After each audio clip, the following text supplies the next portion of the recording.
how's it going? It's time for Catlike Reflexes. Catlike Reflexes. Welcome to the show, everybody. We are the Podcats. My name is Bryan Piitz. I am your host, and I am joined today by the Podcats: Nahanni, Derek Howard, Brendan Main, and Michael Serafin. Now, on today's episode, we have some other peripheral guests. There is a driving class going on in the office next to the Podcat studio, so I guess we need to keep it down a little. But if you know, Derek. Yeah. What can I say? I got the music in my soul. So this isn't going to be the drunken knife fight that we usually have. That said, we pay rent Brendan. just like they do, so we don't have to whisper. But we'll keep the foghorns to a minimum this time. Driving class. We should play Grand Theft Auto. We should play Grand Theft Auto. That would be awesome.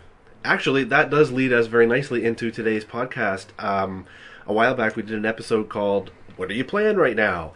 And that was about a couple of months ago. And so we're going to do part 2. What are you playing right now, Podcats? So we're also, although if you're listening to this podcast, it's too late, but we're also broadcasting live on Periscope, which we'll do from time to time, so that if you know it's coming, you can sing along with the Podcats.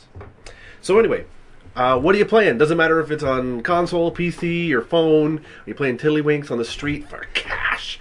What's going on, Podcats? Anybody feel like going first here? Because I'll start. All right. Because last time you were playing Minecraft, and now I've got 2 parts to the Sordid Tale because I am still playing Minecraft. Okay. I have a world that was created randomly when I used 2 pizza place numbers as the seed generator.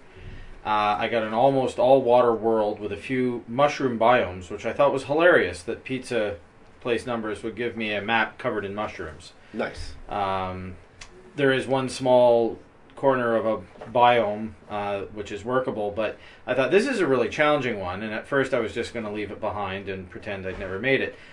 I've since decided, challenge accepted. How can I get everything I need to get an end game in this thing? And I'm now pretty close, so it kind of got me going again, because it was much more challenging than the regular sort of map where you got a little bit of everything. But I have also moved on. Sorry, before you move on though, your Yeah. pizza world, did you try to take a cow, a pig, and a chicken and somehow mash them together and then distribute that all over the world as well?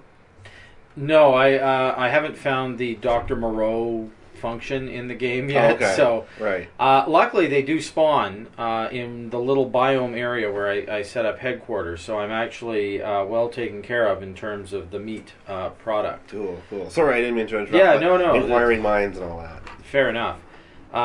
So it's fairly close to completion. I anticipate not too much more work, but it has been very, very interesting to kind of play through, and it's an unusual map under the water and under everything, so it's been quite fun. But Borderlands 2 is the new game that I'm easing myself into. I've played a few times with Derek.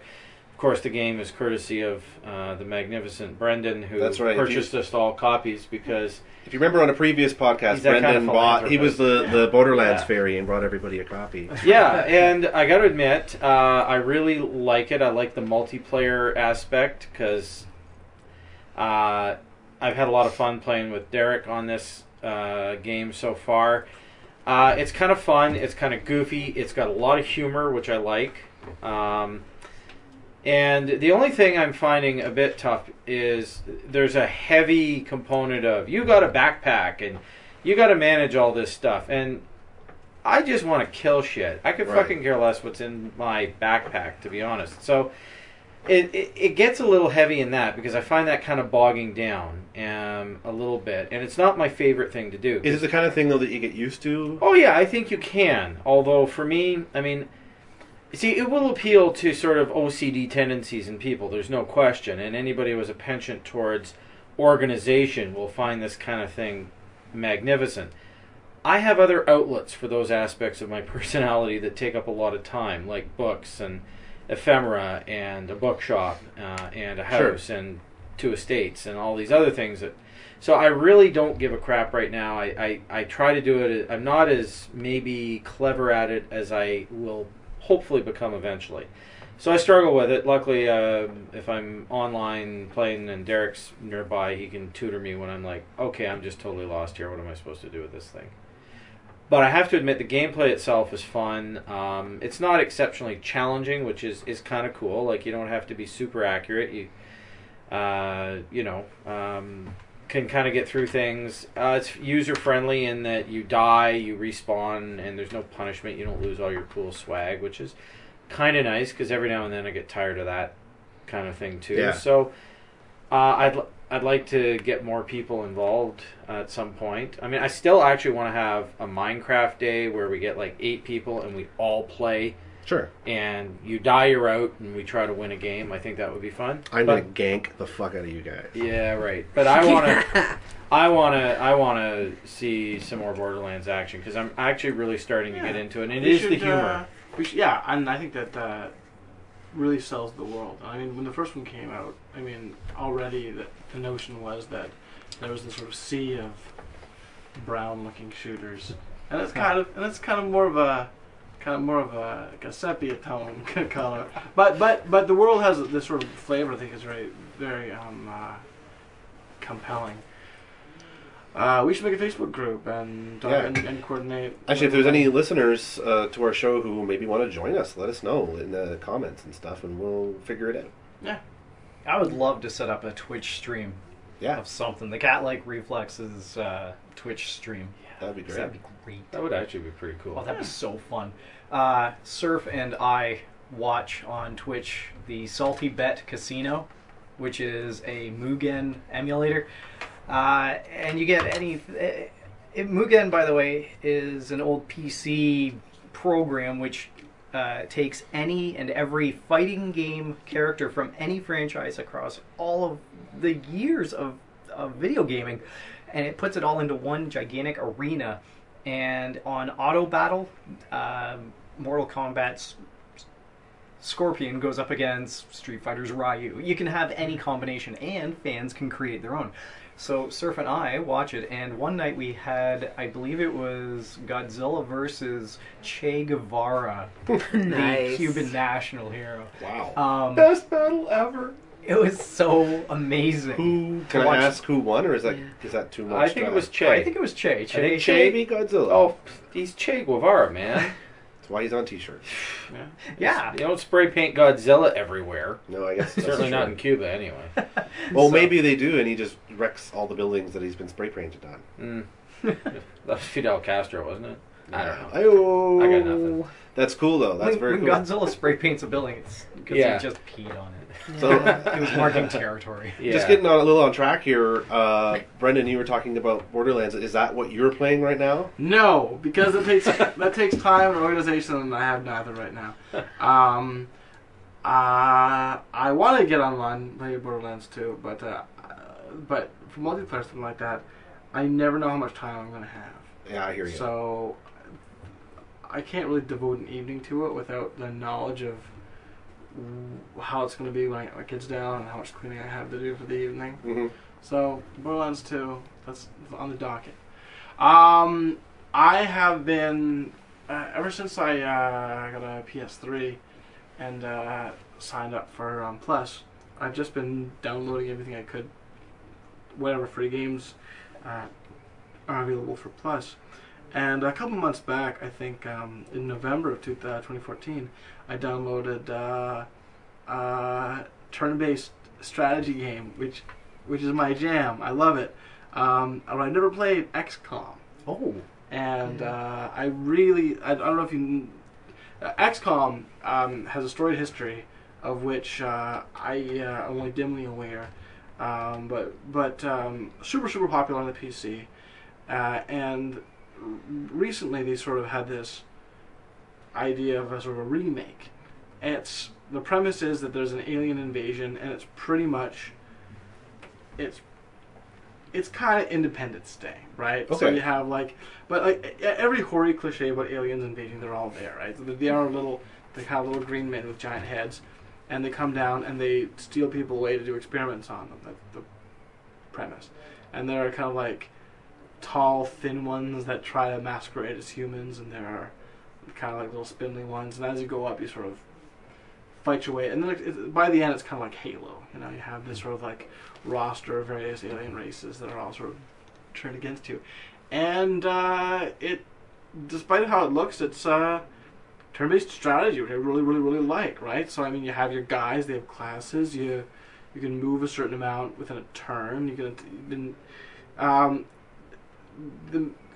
in the game, it's military, so you have guns, so you're firing and hiding behind cover. But I mean, that doesn't differentiate it in any sort of major way from other strategy games. I mean, when you think about something like Final Fantasy Tactics or onwards from there, I mean, they're more alike than they are different. And I find what's really good about it is that I can leave it alone. I can play it, and then as soon as I'm needed, I can just sort of walk away, which is something you can't do from multiplayer, you can't do from other things. So yeah, it's been XCOM for me. I'm really enjoying it. It's very much like Halo Wars, a console-based real-time strategy. It's amazing. Yeah. That's great. Nahanni, what are you up to? Because you always have something new on the go. Last time we talked, I was playing Destiny. Sure, I wasn't sure. I wasn't sure if I was committed. If you remember the discussion, Yeah. Derek's laughing already because he knows the saga. Shortly thereafter, I committed and I bought the DLC. I bought the season pass. I paid the $35 and played for about 20 minutes and quit. Whoa. Because I ended up losing some of my legendary armor. I know, right? And I couldn't get it back, and I got mad, and I haven't touched it since. Mm-hmm. How did you lose it? Was it a glitch, or was it like? It was not a glitch. It was you need to put this over here, and then you can use this other piece of armor. And the directions for me were unclear, and I ended up losing it and dropping it and deleting it, and you'll never get it back. And I was cool. No, that is not cool. I found that anyway. So I haven't been back since. I mean, it was a fun game, but I moved on to. I had Far Cry 4 at the same time. So I went on to Far Cry 4, which is amazing. Mm-hmm. It is an amazing game, and the cool thing was it's the same map as Far Cry 3, but there's better gameplay. Like you ride an elephant with an AK-47. Whoa! I know. Do you have the AK, or does the elephant have the I AK? have the AK, okay. but I'm riding an elephant. You also in that game you have to ask because Yeah. it's not clear. Like. Yeah. It's that kind of game. Yeah. It's a huge game. And what I thought was really cool is I was hunting bears at one point, and I remember hunting bears in that valley in the last game. It was kind of like a little nostalgic memory of hunting bears. Nice. Yeah, it's a good game. I've got the app on my phone where I'm playing poker on the side to earn some stuff for my game, which is nice. I'm really digging this kind of apps that are accompanying games, because for Destiny, there was Destiny Timer? Event Timer. Yeah. Right. Oh. It's on the App Store. It's called Destiny Timer. Yeah, and it tells you when events are happening, so you can run to that planet, or fly to that planet, and participate in the event, and win some coins and some other loot to up your armor and everything. So played Far Cry 4, but then Brendan gave us Borderlands 2. Yes. And that was really generous. That was so generous. And you know what? Wow. Derek and I went home and we played together. Yeah. We got on Xbox Live, and so a big shout fun. out to 2K on this. And I think this is really cool. Yeah. This is really cool, and a big F you to Bungie, because that was my mantra for quite some time. Mm-hmm. I played with a friend in the States who had all the DLC for Borderlands 2. No, I don't have it. Mm-hmm. He invited me to his game, and I could play the DLC because he owned it. I just got into his game. And there are so few games where you can do that. You actually usually have to own the DLC in order to play with others. And I thought that was so cool of 2K to do. With Street Fighter, you can play your character, and you can watch as another player plays their DLC character. You can't play it. You just have to watch someone else enjoying the experience, which sucks. Borderlands, yeah, if someone else has it, you can have it. It's really nice. That was awesome. I really enjoyed that. So, That's interesting. Is that up to... you couldn't make one of the... You couldn't play as one of the I couldn't play as a psycho. I couldn't play as any of the DLC right, characters. but you could play DLC. I could play the characters. maps. Yeah. I could play the maps, the Which is half DLC fun. maps. Mhm. And so that was great. So I did play some Borderlands. And then Xbox Live with Gold has been releasing games for free every month, you know. Yeah, that's great. And if you know me, I play a lot of Gears of War, and they released Judgment. That's right. It Now, did. Judgment did not do well. Is it the prequel? Yeah, it is a prequel. Yeah. Yeah, it's the story of Baird, and It didn't do well in terms of sales, or it didn't do well in terms of sales. And very shortly after release, the servers got empty quite quickly. Oh. And it was the usual price game. I actually had that game on pre-order and had the VIP pass to go with it, and the servers became empty quite quickly, but the Gears 3 servers were still full with people. It was just better gameplay. They changed some of the loadout, they changed some of the weapons out. People just didn't appreciate it.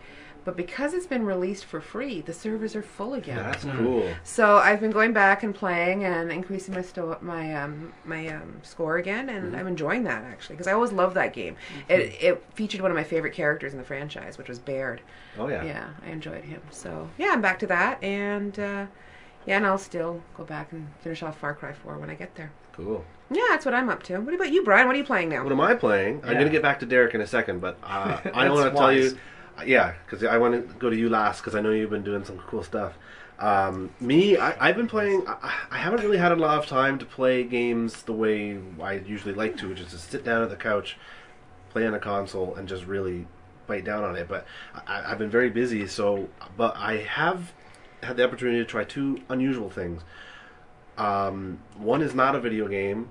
I picked up a game called Super Fights, which is a card game. It's sort of a party game.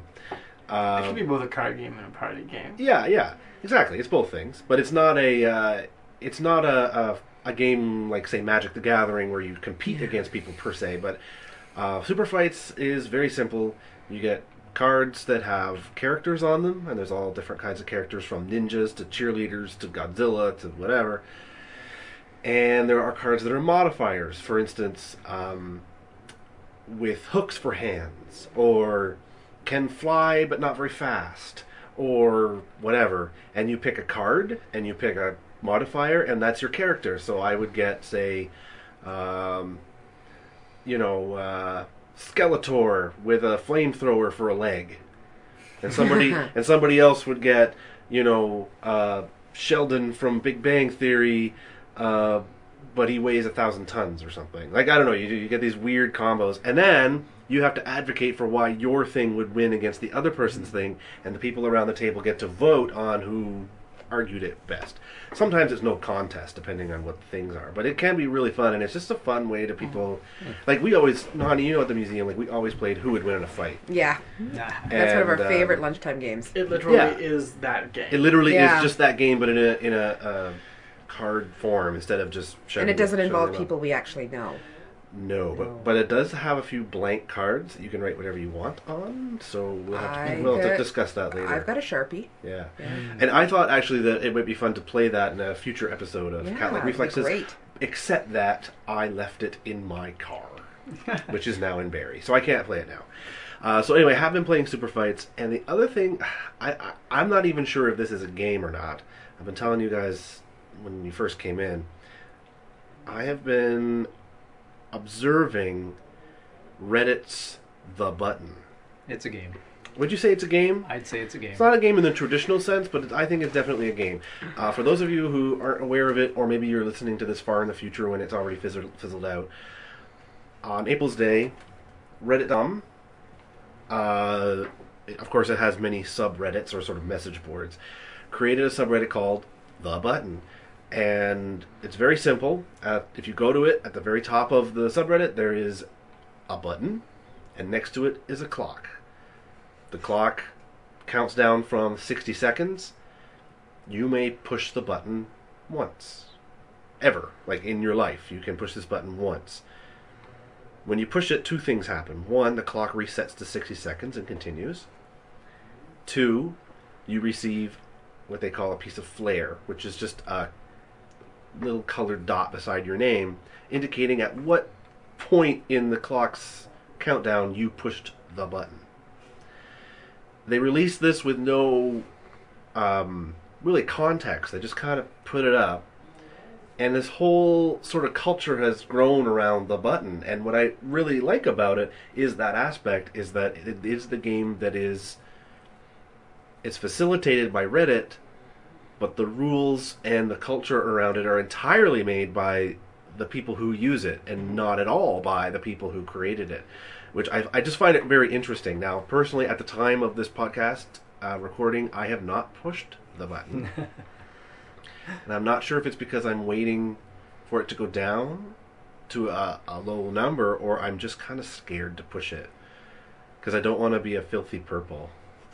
You know what I mean? I have a question for you. Okay. I'm a filthy purple. You're a filthy purple. Get out right now. When it came out on April 1st, there was no context.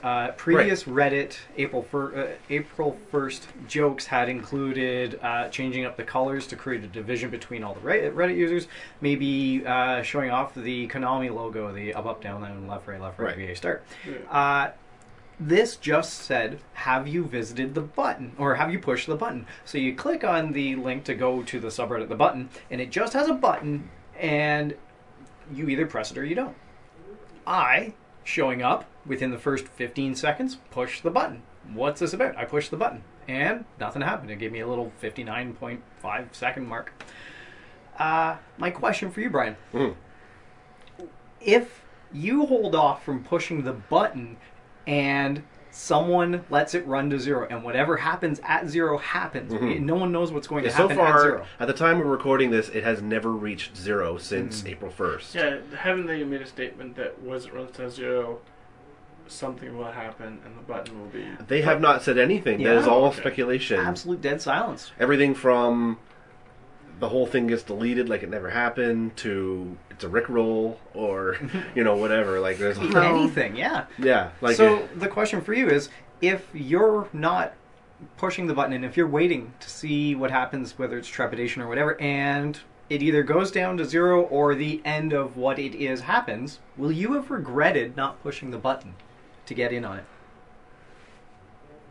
I don't think so, because really what I'm finding most interesting about it is seeing what happens. So even if I don't push the button, like in the grand scheme of Reddit, like nobody gives a shit if I push the button or not. Like I'm not that good at Reddit that people really care about me.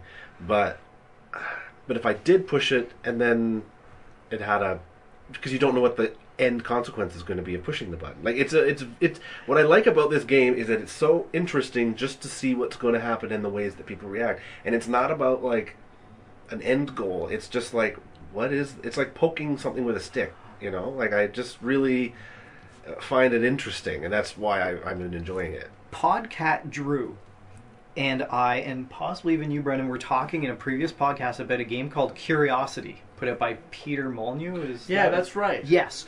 And that game, which came out, I believe, a year ago, maybe a year and a half, 2 years ago, was a gigantic 6-faced cube that was massive in scale.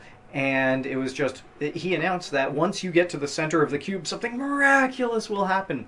But to get to the center of the cube, you go in on one of the faces, and you keep going in, and you keep going in, and finally a square appears, and that square is really small, and you keep approaching that square, and it becomes very, very large, and it becomes finally, until your entire vision is one single square of this immense cube. Imagine your thumbnail on a Borg vessel. It's that size. And you press the single square in front of you. You press this square in front of you and it disappears. Boop. And that's it. But you can press the one next to it. Boop. And the one next to that and the one next to that. And you can clear off an entire section, but it doesn't even make a dent. However, with several hundreds and hundreds of thousands of people pressing it simultaneously, this cube suddenly gets eaten away and whittled down further and further and condensing further and further towards its core, and people are still pressing, and they find algorithms and they just keep pressing and pressing, not knowing what's at the center. And when they got to the center, I think it was the most unimpressive non-prize that ever got awarded. It was really anticlimactic. It would have to be. Well, the saga continues on that. Oh, okay. Because, I mean, the thinking behind it, I think we may have touched on this, but the idea was the winner would be given sort of godhood, virtual godhood in an upcoming game designed by Molyneux. They would have sort of like godlike powers. And to turn a sort of a sordid story short, that project is in development hell.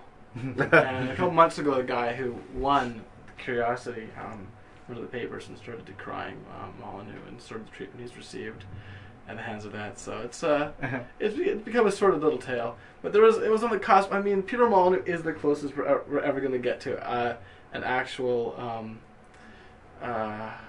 what's that? Ready Player One. Ready Player One. Ah. A Ready Player One okay. scenario. Yeah. Reading Like people's minds. in Ready Player One, that's actually like Peter Molyneux if he creepy. wasn't giant fuck up. But actually like Peter Molyneux, but like as rich as Bill Gates.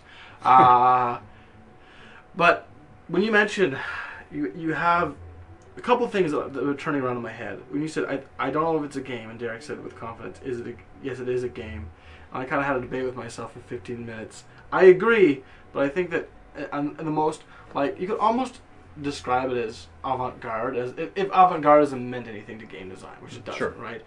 You can call it an experimental game, but on the internet, I would call it outsider video game, like in the sense of outsider art. You know, like yeah, I found this video game that someone didn't mean for it to be a video game. Kind of. I think it was meant to be a doorbell. No, but I mean, yeah. But so taxonomy is one thing, but it reminds me most of stuff like Twitch plays Pokemon. Yeah. Yeah, we were just talking about that actually. Yeah. We're So talking and about so that, yeah. and so somebody had the bright idea to put an emulated Pokemon. What was the original? Was it? It was Pokemon Red. Yeah, it was Gen 1, so Pokemon Red. But any person could do input, and I mean that was it, right? I mean, and from that, you had people griefing, you had people trying to do certain things, you had people, I mean, you had in jokes and so on, and it got driven to the ground. I think that they did it. I think they went through every iteration of game and Yeah. emulated that. But I think that the sort of the cultural moment was the first one. People really, Right. really excited. I got about in it. on it. I'm a huge supporter of Lord Helix. Absolutely. Yeah, I mean, I found it fascinating to watch. You're also a filthy purple, so. You know. Yeah, I got that going for me. I But you mean, talked about it becoming somewhat of a religion for people Yeah, as because, well, and that you know, it's a cult status which surrounds it, and this is why I say the button is akin to an MMORPG, because there's a social element that a lot of people multiplayer hopping onto it simultaneously, and then they create a mythos that in the context of the game itself, and thus it becomes a game. Simple as Right. that. Now you've pushed the button. Brenda, did you say you did push the button? I did not push. Oh, the I'm button. sorry. Oh, that's right, because Colleen I dissuaded mean, you. That's either way, right? I mean, Would you push the button? I would push the button. Surf, would you push the button? Or would you wait? There's a part of me that would be like, push the damn button. Mm-hmm. But I think the part that would win out would be, I'm more curious to see how it plays out. Yeah.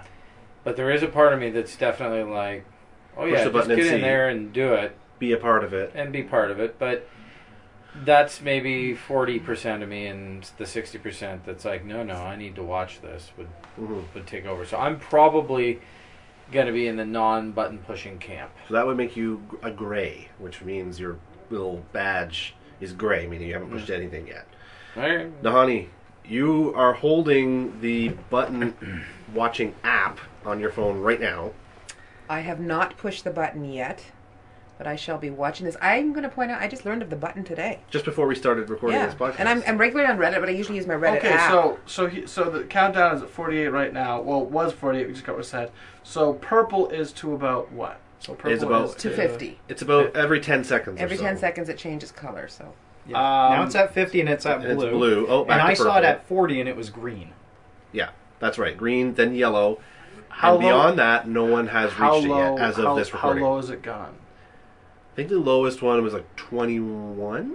Okay. I'm not sure. I could be mistaken. What do you can we think? find that user? Probably. Oh, they're probably like hailed as the next coming on But Reddit. if you wait till beyond that, and it's, I'm not sure exactly what the threshold is, but basically if you wait till pretty much 0 before you push it, you get red, which no one has. Mm-hmm. So, and there's one before that, which I believe is orange. I think it goes in the order of a rainbow, so it's purple, blue, when whatever the rest of it is. green, yellow, orange, red. Yeah, and so anyway, that's what it is. Has anybody been watching the number of Reddit users? Is it increasing? People creating new accounts, so they have another chance? Well, you at can't the create a button? new account because Oh, it has it's to be before April April 1st. That's right. I Right. forgot about that. Oh, it was down to Oh, 37. Surf got excited. What color did you see? Green. So green. See, 37. that's why it's so exciting. Exciting. It is Exactly. exciting. You see to what I'm see getting it. at? And Yeah. Surf, you actually have a Reddit account, and you can be part of this by hovering your mouse over it, but you only get one click ever. Yeah, I know. So would you click What's happened to a lot of people is that they're writing about is that it gets almost, say it's like 30 seconds, and they're like, I'm going to do it, and just as they're pushing, it resets, and they get 59. And they're like, no, I wanted to be green, but I'm purple. That's sort of And so- like trying to one-click bid on eBay. Exactly. Bad idea. That's exactly what it is. I accidentally bid Another $2,800 on a book once. Right. Luckily, someone bid 29, so I was safe. So anyway, that's what I've been playing. Derek, I know you're running low on time. I have a shop. whatever. It's the internet. We have all the time. That's good. I got 8 games. Okay. Rhyme them off. What are they? Borderlands 2. I'm digging it. I've loved the Borderlands 1 franchise immensely, and Borderlands 2, oh, it's just so fantastic. The writing is hilarious. I love the graphic art style, and I'm a fanatic for role-playing games of that sort. Tokyo Jungle. I finally scored a PS3 hard copy of the best of PlayStation Network that has Tokyo Jungle in it. I cannot recommend it highly enough. It is the most fun game ever. You get to play as a series of animals in a post-apocalyptic world that go around and try and dominate their pack to become the king of the jungle. So you have a bunch of Pekingese that go around and take on elephants. And being Japan, you get to dress them up. Of course so you do. I have Naturally. I have a wolf in a Japanese schoolgirl outfit taking on a giraffe. It's Of course you do. Bowser's Inside Story for the DS. You know what? Oh, nice. Not digging it. No? Not digging it. Don't like it. Is that the one where they go inside his body? Yeah. Magic happens. Bowser grows to immense size. Mario and Luigi hop in and try and rescue the Mushroom Kingdom, and it's just not fun. I do have to say, though, I'm surprised that on the twist of the go inside a body genre, it's somebody who is made enormous as opposed to normally people get shrunk and they go inside the body. That's right. They're doing that in Archer right now. Yeah. Oh, great. What world? Spoiler alert. Okay. It's a two-parter. You'll know. Okay. Not when this comes out. Insanely Twisted Shadow Planet. The best Metroidvania title by Michael Gagne that ever came out for the Xbox Live Arcade. Oh, I love this game so much. It is gorgeous. It is just gorgeous. Oh, Halo Wars. One of the potential Podcats, friend of the friend group, Phil. He's an achievement hunter, and he goes through all of them. He's been waiting to play multiplayer Halo Wars so that he can get the final achievements, and that, being a real-time strategy game for the Xbox, is very, very fun. I just haven't been able to devote a lot of time into it because of all of these other ones, such as Terraria, the Xbox Live Gold account, that game of the month that Oh, came yes. out. That's right. The two-dimensional Minecraft, and having given it a second chance, I'm digging it. I like it a lot. It is very... Are you yes, literally I know, digging? That's digging a it. pun. Yes, I saw Yeah. all of your eyes light up. Yes, We unintentional. can't resist a Except pun. for mine. Yeah, but, Disappointment. You know, Disappointment. Large disappointment. sadness. Yeah. The World Ends With You for the Nintendo DS. Classic title, and I recently managed to acquire some pins, which are part of the franchise history, part of the game itself. So, Nice. Hooray! I posted that on Twitter under my account and linked it to the Catlike Reflexes as well. Yeah. Wonderful. You remember that, eh? Yeah. All right. I was there. Now, finally, I can't go far enough without mentioning this. Recently, my laptop died. If you remember, Podcat Drew had given all of us beta codes for a game that he wanted to play, and I don't know if anyone else dove in on their Steam account to play the game. I couldn't, and my laptop died. I had a high-end laptop. Because of that, I've had to scramble and get this really, really crappy, cruddy x86 of a computer, and gaming on that thing has been hell. Unless you go back to the PC98 version of the Toho franchise, which I did. I've been playing Impenetrable Night. I've been playing any of the Toho. Toho is a genre of bullet hell shooters. Yeah, kind of the quintessential one. Oh, it is amazing. It's where you play a badly drawn anime girl in a mythical context, and you are surrounded by 5,000 bullets on screen at any given time. It's a pattern memorization shooter similar to Space Invaders on steroids.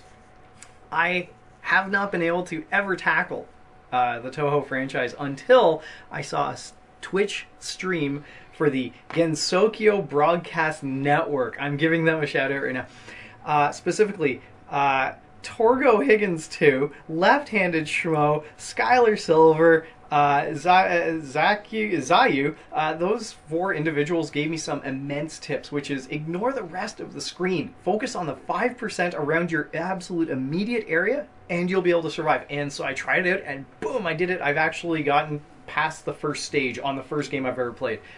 For a guy who's been playing this for 20 years, getting past the first stage on a bullet hell shooter, I'm ecstatic about this. So thank you very much to the Twitch Toho channel members, especially the Gensokyo Broadcast Network. Man, I'm just so happy about this. Nice. I like that you had 8 different games, and I imagine you, in my mind, playing all 8 at the same time with like all your arms and legs, and you're like mashing your face Like into a controller. Octodad. Yeah. Exactly.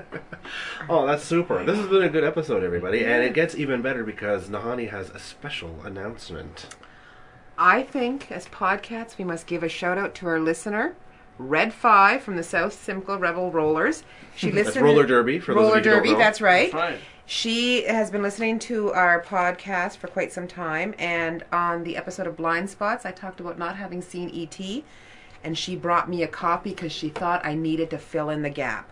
So there we go. We've got a copy of E.T., and I will be filling in the gap and watching this someday soon. Wonderful. So Thank you very much, Red 5. Red 5. Red Good 5. for you. Woo! So there we go. I'm ecstatic that we have listeners. I know. I think it's we have a listener. Yeah. Yeah, you we have can't listeners. don't pluralize. Yeah. Yeah, we Yeah. do. Well, we got her and we got Dion. We have Dion. Hey, Dion. What's happening? Dion. Hey, hey. Shout out. But Shout out to Red, Dion for participating. but Yeah. Red 5 for the win on this one. Yeah, Thank you very so good. Yes, much. thank you so much for thinking about us and interacting with us. And That if is you- great. And if you're one of those 2 people, or someone else listening to this podcast, maybe you want to get in on the action too, you can reach us in a number of ways, including by email, if you're really, really into email. info@catlikereflexes.com. I was trying to think of a nice way of saying, like, it's lame to send email. It's okay. I like email. There you go. Email Surf. It's okay, but I want to also say some other ways you can reach us, which is on Twitter at CR Podcast, and that's where a lot of the goofing around happens with our group. Yes. Yes. You can also comment anywhere you find this particular podcast. If you're looking at it on our website or whatever, our website, by the way, is catlikereflexes.com. .com. So let us know what you think. What have you been playing lately? Do you have any experience with the games that we've talked about today? Maybe you think we're assholes. Whatever you think, whatever it is, let us know. If you want to send us, also if you want to send us stuff like Red 5 did, please do. I've never seen RoboCop, so you can send that my way. Although I think everyone else in the world has a copy of it, so It's on Netflix. It is I on saw Net- it the other That's night. true, I'm that's like, true. I'm going to invite Bryan over, and we're going to watch it. yeah. All right, let's wrap it up, but quietly because of the driving school next door. Catlike Reflexes. I got a boner now. All right, good night, everybody. I don't need to send troops anywhere. Every gun I change, every dice I threw, just for that to war. It's a foolish game, but I hate foolish game.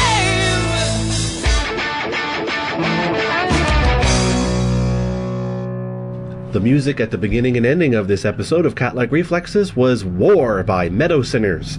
I found their music on Jamendo.com, and so can you. Or you can let us save you the trouble and find the link on this post on our website at catlikereflexes.com.